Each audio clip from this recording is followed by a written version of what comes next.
Pernahkah Anda bertanya, bagaimana mungkin manusia ribuan tahun lalu, tanpa teleskop modern, tanpa komputer, tanpa satelit, mampu memetakan langit dengan akurasi yang membuat ilmuwan hari ini terdiam?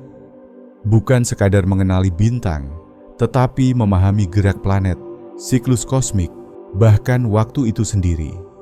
Seolah-olah mereka tidak hanya melihat langit, tetapi berdialog dengannya. Bayangkan sebuah malam ribuan tahun silam. Tidak ada polusi cahaya. Langit gelap terbentang seperti kitab raksasa. Setiap bintang adalah huruf. Setiap rasi adalah kalimat.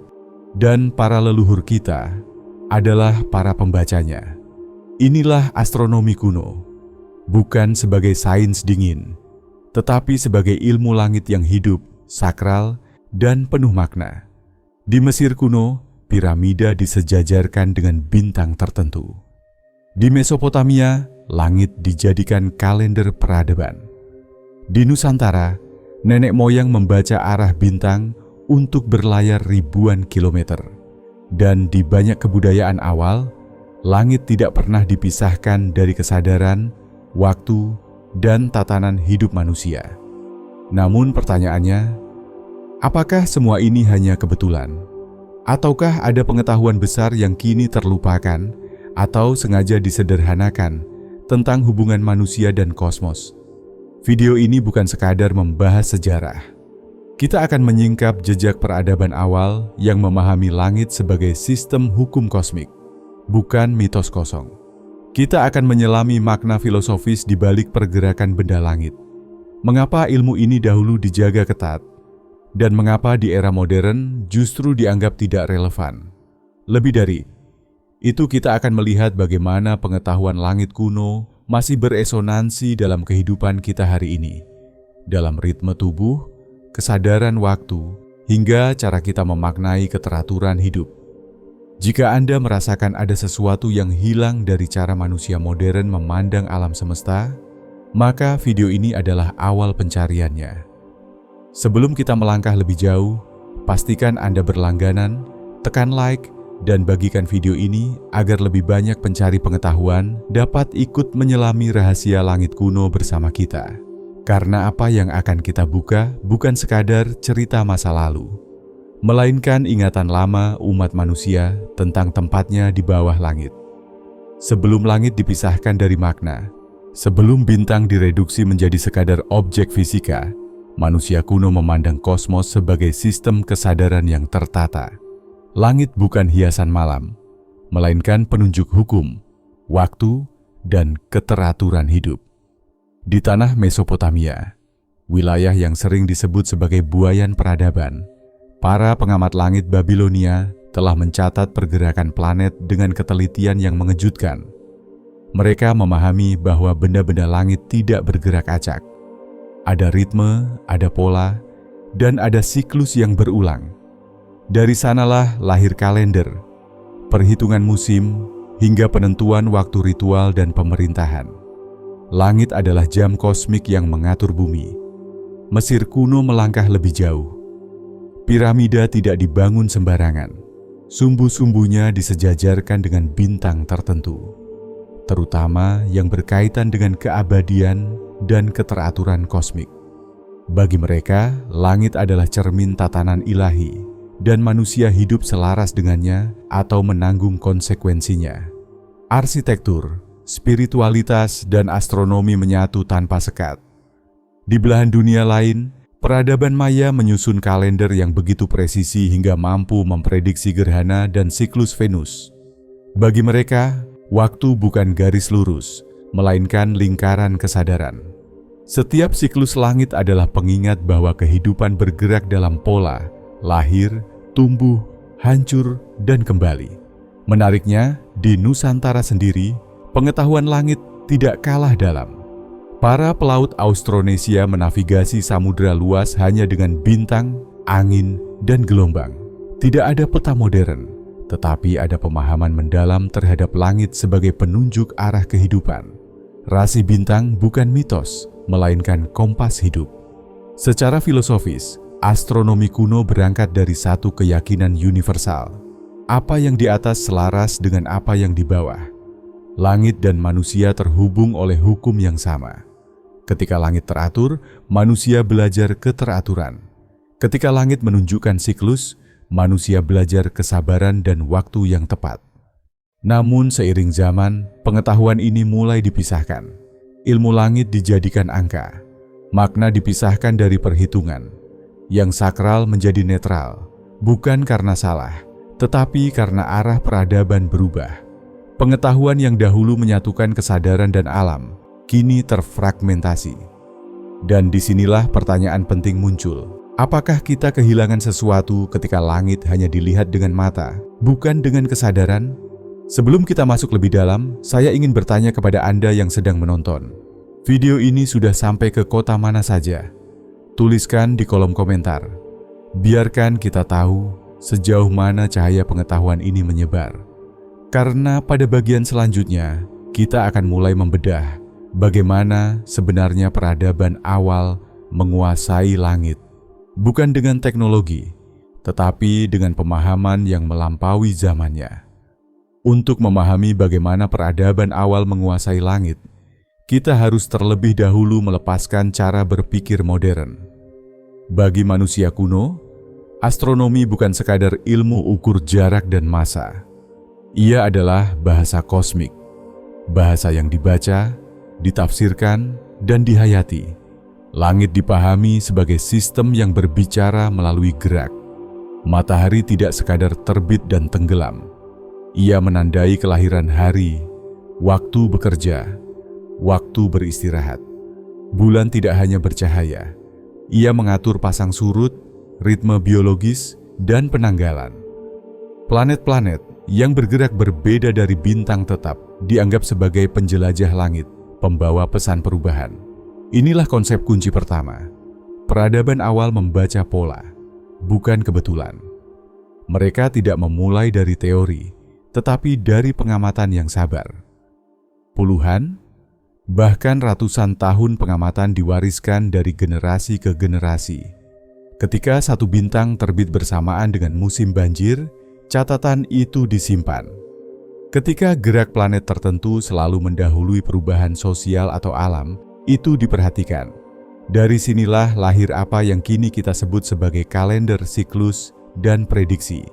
Namun jangan salah, ini bukan ramalan kosong. Ini adalah statistika alam versi kuno, dibungkus dalam simbol dan kisah agar mudah diingat. Mitos bukan kebohongan, ia adalah bahasa memori kolektif. Konsep kedua, langit sebagai sistem waktu multidimensi. Manusia modern melihat waktu sebagai garis lurus. Manusia kuno melihatnya sebagai lingkaran, spiral, bahkan lapisan-lapisan. Satu siklus matahari mengatur tahun, satu siklus bulan mengatur bulan, gerak planet mengatur zaman. Semua saling bertaut.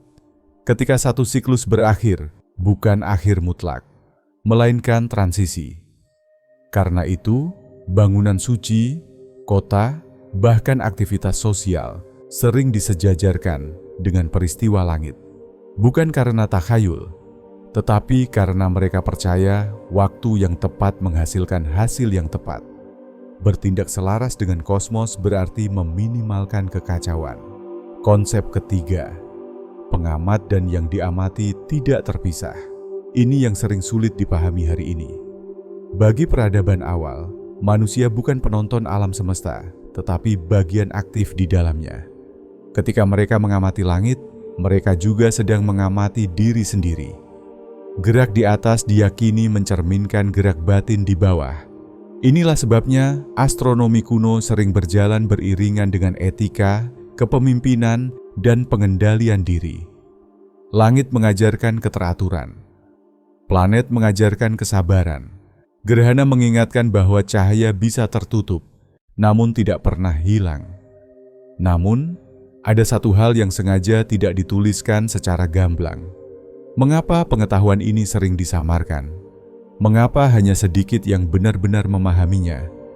Jawabannya membawa kita ke lapisan yang lebih dalam, tentang pengetahuan langit yang disembunyikan di balik simbol, angka, dan kesunyian.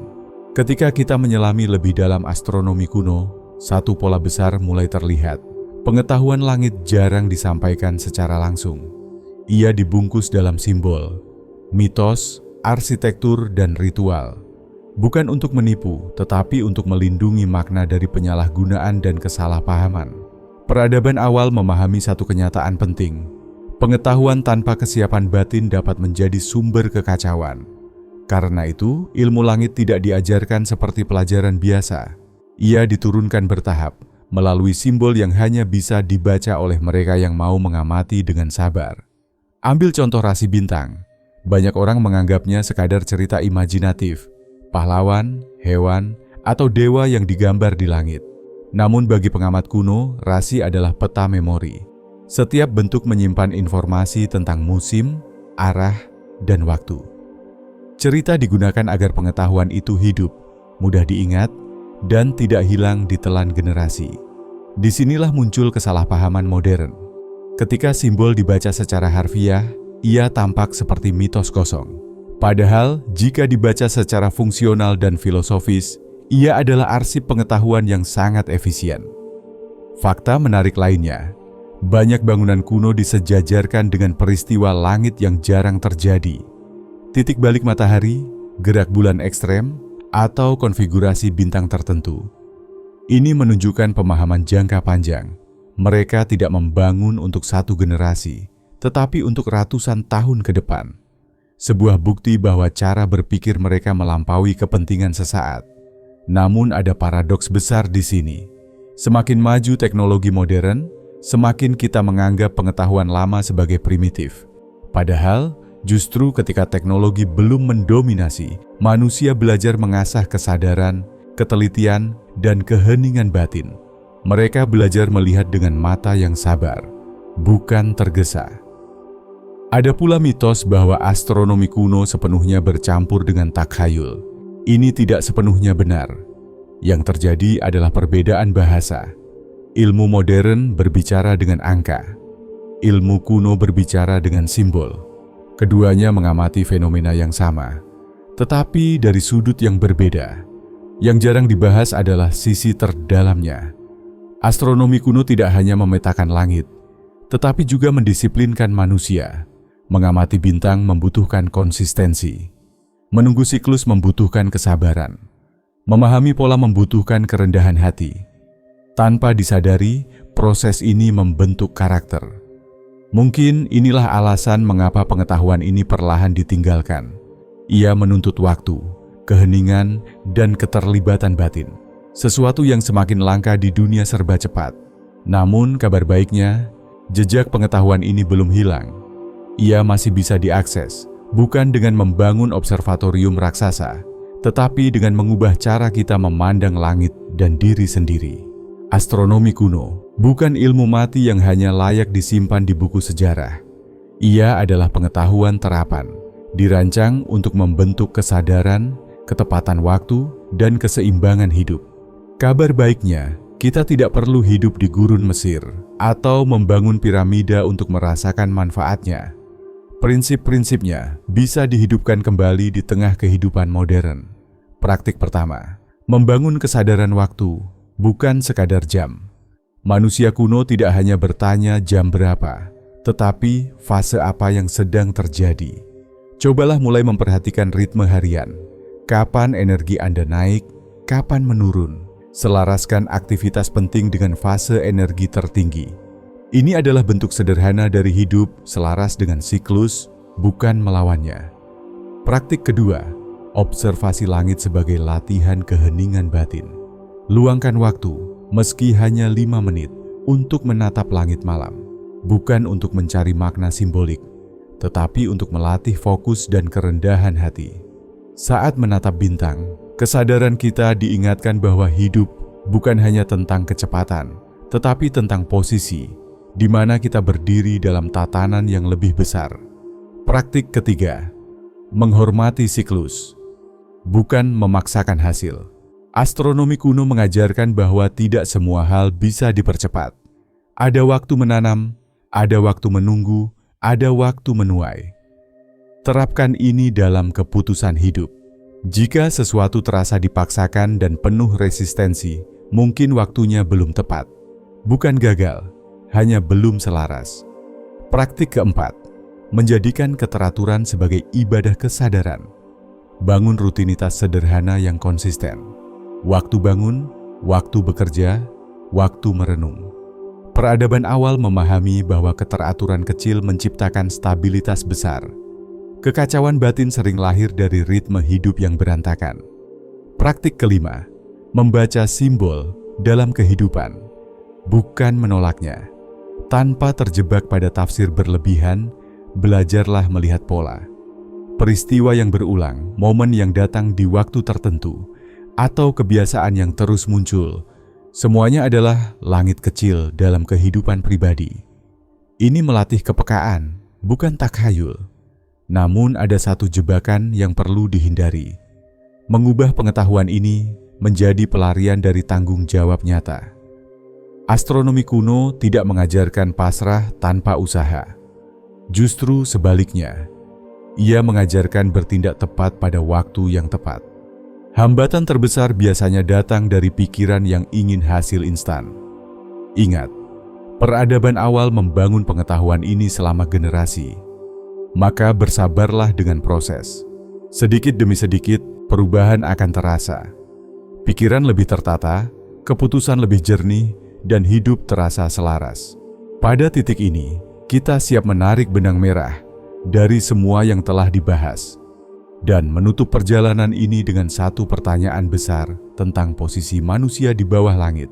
Kita telah menelusuri jejak panjang astronomi kuno, bukan sebagai cerita nostalgia, tetapi sebagai bukti bahwa peradaban awal memahami langit dengan cara yang utuh.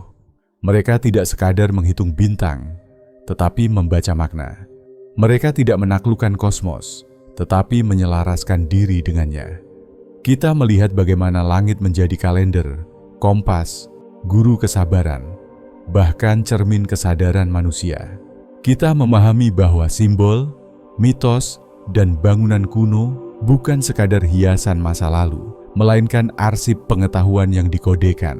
Dan yang terpenting, kita menyadari bahwa banyak dari kebijaksanaan ini tidak hilang, hanya tertutup oleh cara pandang modern yang terlalu tergesa. Pertanyaannya sekarang bukan lagi, apakah peradaban awal menguasai langit? Buktinya jelas. Mereka melakukannya dengan ketelitian, kesabaran, dan kesadaran yang mendalam. Pertanyaan yang lebih penting adalah, apakah manusia modern masih mau belajar mendengarkan langit? Di tengah dunia yang bising, mungkin kebijaksanaan terbesar justru terletak pada keheningan. Dalam keteraturan kosmos, kita diingatkan bahwa hidup memiliki ritme, bahwa tidak semua harus dipercepat, bahwa ada waktu untuk bergerak, dan ada waktu untuk diam dan memahami. Jika satu pesan bisa dibawa dari video ini, maka biarlah ini yang tertinggal. Ketika manusia melupakan langit, ia kehilangan arah. Ketika manusia mengingat langit, ia menemukan kembali posisinya. Perjalanan ini tidak harus berhenti di sini. Jadikan ini awal eksplorasi pribadi Anda, dengan mengamati, merenung, dan menyelaraskan hidup dengan keteraturan yang lebih besar. Jika Anda merasakan manfaat dari pembahasan ini, jangan lupa berlangganan, tekan like, dan bagikan video ini agar semakin banyak yang ikut mengingat kembali kebijaksanaan lama yang hampir terlupakan. Dan sebelum kita berpisah, renungkan satu pertanyaan terakhir. Di bawah langit yang sama, apakah kita sedang hidup selaras? Atau hanya sekadar bergerak tanpa arah? Sampai bertemu di pembahasan berikutnya, di mana kita kembali membuka rahasia yang tersembunyi di balik pengetahuan kuno dan kesadaran manusia.